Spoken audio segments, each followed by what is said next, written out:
Hi everyone, thanks so much for joining us today.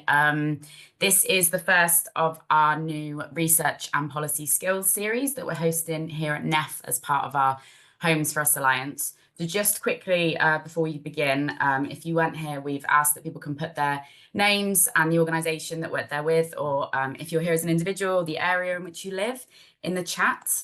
And we'll be putting a link into the Homes for Us Alliance if you're not a member, so you can join up and get to know more. Just to let everyone know, due to unforeseen circumstances, I'm going to have to leave at 3:45 today, so we will finish a bit early, but there will be, we'll circulate emails and stuff for questions, or people can put them in the chat throughout. Okay, so my name's Abby O'Connor. I'm a researcher here at the New Economics Foundation. On the call with me are Tanya and Ashraf, two of our colleagues at the New Economics Foundation. And before getting into the detail of what we're doing with this program, if you could just change your slide, Tanya, please. I just wanted to give a quick overview of the aims of today. So today is a really introductory session to what we're about to start in 2025 on our policy and research program. So really, we want to just give a bit of clarity on who we are, where we've come from, and where we're wanting to go with this. We want to talk a bit about the remit and the aims of these sessions, and an overview of why we think the tools that we want to share are vital, and then have a bit of space to talk about collating and co-producing the content of this series. And we're not expecting anyone to have all of their ideas today. We want to continue this conversation offline and really welcome input from everyone. So today will probably be mostly me talking because it's really important that we're all on the same page. We're very conscious that there's quite a few people on this call that haven't been part of Homes for Us before, which is fantastic, but we wanted to start off all on the same page. So bear that in mind if you think I'm talking constantly. We just need to kind of get through this bit and then we can get into it in the forthcoming sessions. Next slide, please, Tanya.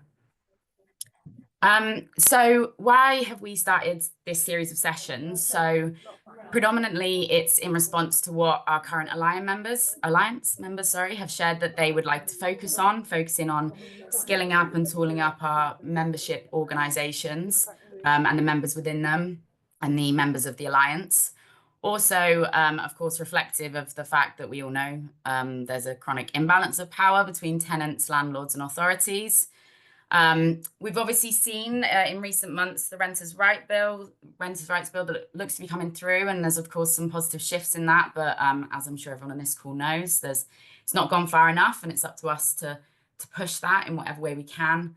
And of course, particularly we saw it quite acutely last summer, but housing inequality is becoming quite a centre of fracture within our communities, and it's really important that we're using the tools that we have and the power that we have to skill ourselves up on the ground in ways in which to resist this.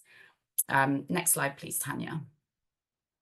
So just a brief overview of NEF, New Economics Foundation, which is the organisation that we work for. So the New Economics Foundation facilitates the Homes for Us Alliance, and I'll explain a bit more about the Alliance in a minute. NEF is an independent think tank based in London with staff across England. Ashraf's based in Edinburgh, Tanya's in Sheffield, I'm in Liverpool. So we're very much not the London-based crowd of NEF. We have researchers, policy and programme specialists and organisers. We predominantly work on housing, local economies, social policy, economics and climate breakdown. And our aim overall as an organisation is to use our organising in communities to help inform our policy and research and make changes for the better. Next slide, please, Tanya.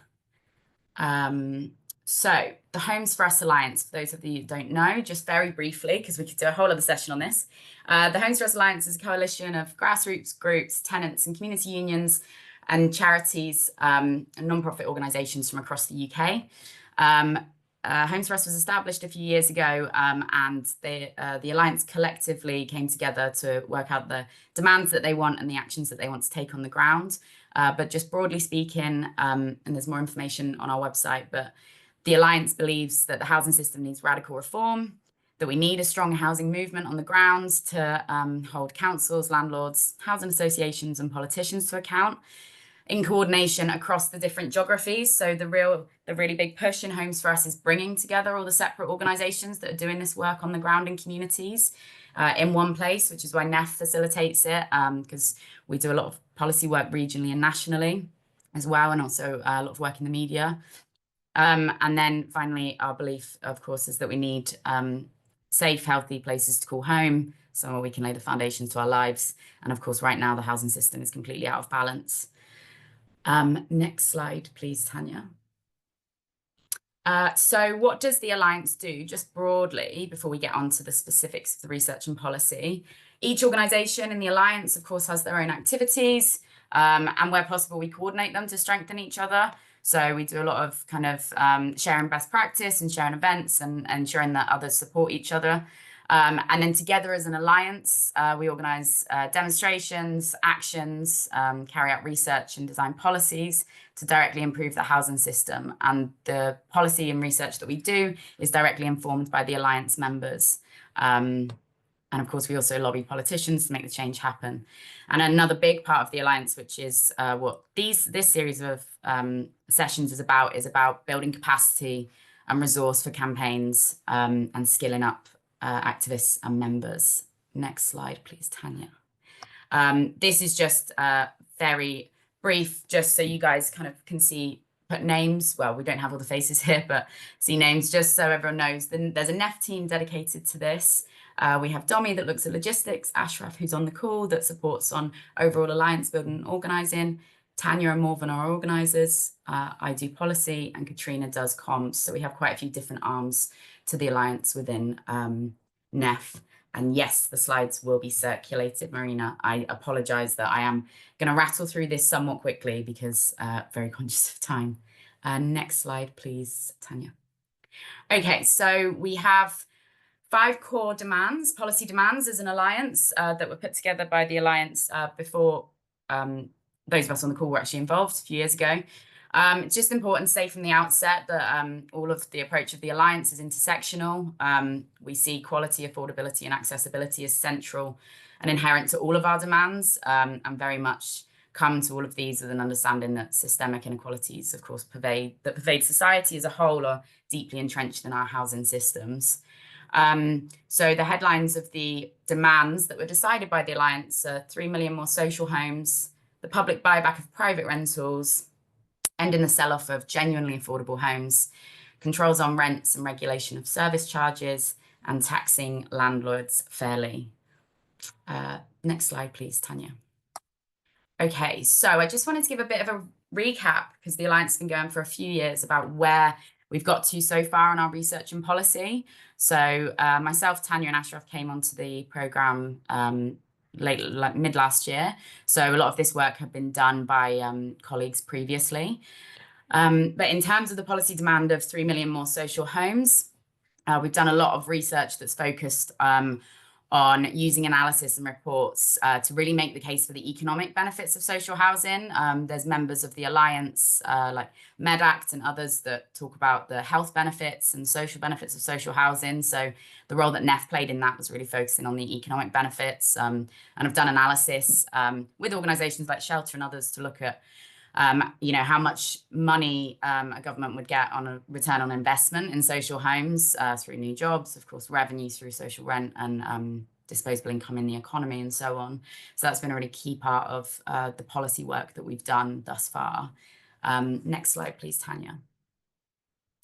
On the demand of the public buyback of poor private rentals, of course, I mean, I'm sure it's no surprise to anyone on this call that, there are over 1.5 million children, and that's children alone, living in damp and mouldy homes. We know that the private rented sector is absolutely littered with poor quality accommodation that makes us sick, and landlords are pretty much wholly unaccountable to that as it stands.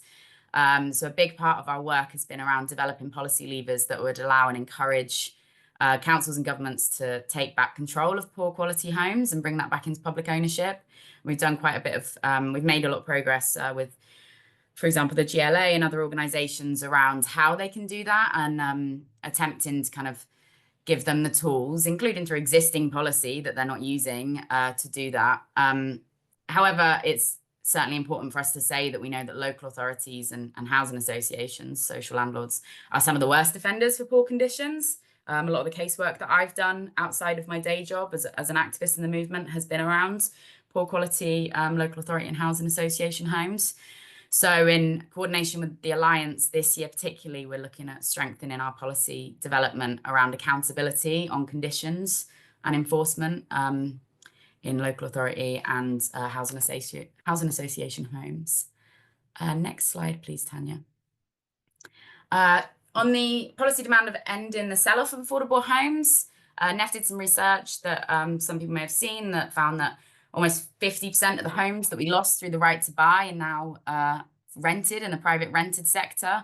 I would say that, in my opinion, the right to buy is, the most destructive social policy that we've seen in the last 4 decades. Of course, it's accountable for so many social ills currently.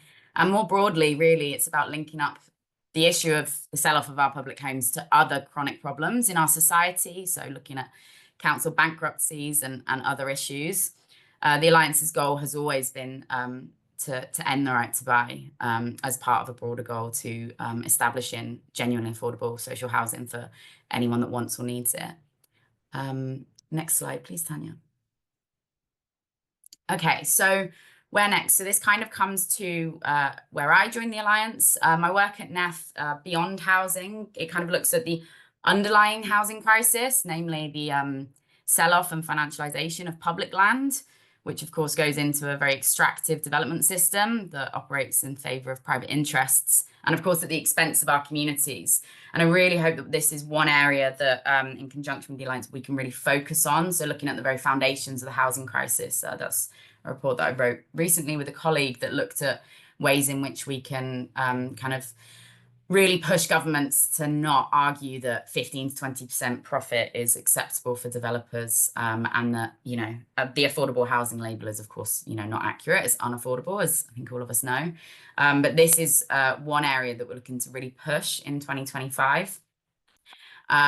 Alongside broader interventions. And I think on the right-hand side of the screen there is a screenshot from a reflection that we wrote after our housing summit that some people might have come to in October of last year, where we looked at strategizing at local, regional and national scales on targets, including kind of anything from individual landlords to councils and cabinet ministers, and also how we tool ourselves up in our organizations and as an alliance. And it was particularly through that summit that's kind of brought us to this moment, because what we consistently heard from members is that much more time and resources needed around practical skills in order to really do more of this work ourselves. Of course, we know that time is a luxury, and a luxury that not many of us have. And I think, burnout is very chronic in the housing movement. It's something that a lot of us have felt or will feel at some point. And I really see my role in the research side of NEF as being able to kind of bring those skills in an accessible way to the community, that's free to the point of any community members that want to get involved with it and can kind of pick and choose what skills are really necessary to their campaigns and to what they need. The next slide, please, Tanya. Okay, so just briefly, kind of said a bit of this, but I wanted to reflect a little bit more on why these policy and education sessions are needed. Of course, knowledge is power.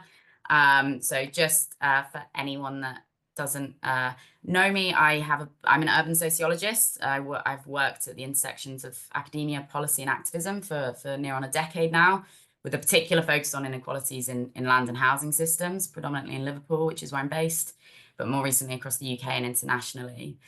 And these sessions that we've designed, I've led and delivered previously in communities with trade unionists and housing activists as well.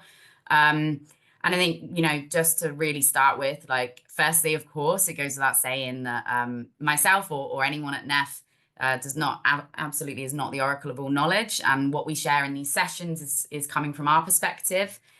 We really, really welcome input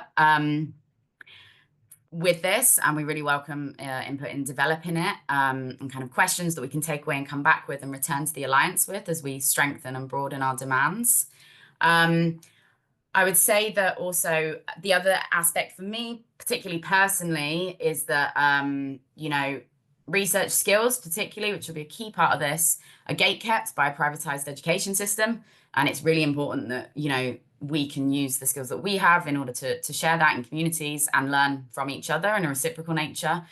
And also it's a reflection on the fact that top-down policy interventions aren't necessarily helping tenants immediately on the ground, not least because many people don't have time to read the reports, but also because, you know, any policy intervention under any government, particularly the previous and current one, takes a long time to be put in place and gets watered down. And of course, there's a place for these outputs. I would be doing myself out of a job if I said there wasn't. But what's within them and how they are built really needs to be translated into action. And so that's a really important part of this program, about teaching those skills to other people and sharing that knowledge and having discussions around current debates and policy debates that we may be in a position to be involved in, because we're, you know, having conversations with particularly like cabinet ministers or regional mayors, and we want to be bringing that directly back to the Alliance and making sure that those lines of communication are really open in a way that they're, of course, often shut down in mainstream politics. Next slide, please, Tanya. Okay, so if you're in this meeting, you will have seen the webpage where there's some examples of the sorts of sessions that we've mapped out based on feedback that we think will be useful for the Alliance. And this is by no means exhaustive, and we've already got some more to add, which I'll go on to. But just some examples of kind of the sorts of research skills that we want to deliver training on. So particularly on the design and delivery of methods, both qualitative and quantitative. I've just got some chronically badly made slides there with some examples. I'm not a creative person, I won't lie. Yeah, so design and delivery of methods, and analysis and write-up of findings. And these, we're talking about these in terms of like methods that can strengthen your organizations or your campaigns, whether that's surveying tenants or using freedom of information requests to get data from local authorities on housing stock or outsourcing or homelessness strategies, and ensuring that those freedom of information requests don't get denied, as they often do, because there's a very particular formula. Or things like investigating private companies, so using Companies House and the land registry to kind of follow the money on landlords and other private interests is a really keen focus that a lot of Alliance members have said they want to look at, and you know, tools that I've used in my campaigning work that have been really useful. So really want you to guide anyone that's here to have a think and speak to other members, if you're representing members here today, about the sorts of campaigns that you're doing or the actions that you're doing, and what would be useful from this in terms of research skills that we can bring to you and support you on. And just for kind of clarity, I have taught research method skills at undergraduate and master's level, so I'm not just kind of making this stuff up to make anyone feel better. Next slide, please, Tanya. Okay, the next kind of big arm of these education series, and on the screen is just some not very aesthetically pleasing examples. These are just examples of what people have asked me when I've been having discussions with them around areas of policy, for example, that they really want to have a better understanding of, or for it to be made more accessible, or kind of some of the more dry topics that not many people want to or need to know the ins and outs of. So the affordable housing program, for example, or the intricacies of council bankruptcies. But the fact that connecting these dots is really important to all of our campaigns. And of course, it goes without saying that, you know, landlords and other organizations do join these dots and do have these skills. And of course, you know, it's down to us to develop ours in those areas. It's worth saying as well that the particular examples that I've given are specific and related to the Alliance demands as they are at the moment, because these sessions, we're opening them out to wider people that aren't currently members of the Alliance, with the hope, of course, that people will join them, but they have been designed in conjunction with the Alliance. We'll also have some kind of more educational sessions around the political economy of the housing system, histories of housing systems and how we got here. Myth busting on issues like rent controls, which we'll talk about as well, and other issues like, for example, current debates. So quite a few people have kind of come to us and said, you know, people are talking about rent controls, and of course the people that are against them always have their arguments ready placed, and they'll kind of maybe shout numbers at us, or give an economic argument, or trying to kind of hide behind theoretical kind of neoclassical economic assumptions if we're talking about rent controls. And actually we need to be able to kind of break through that and put forward our position and our arguments in a really clear way that's quite consistent amongst the movement.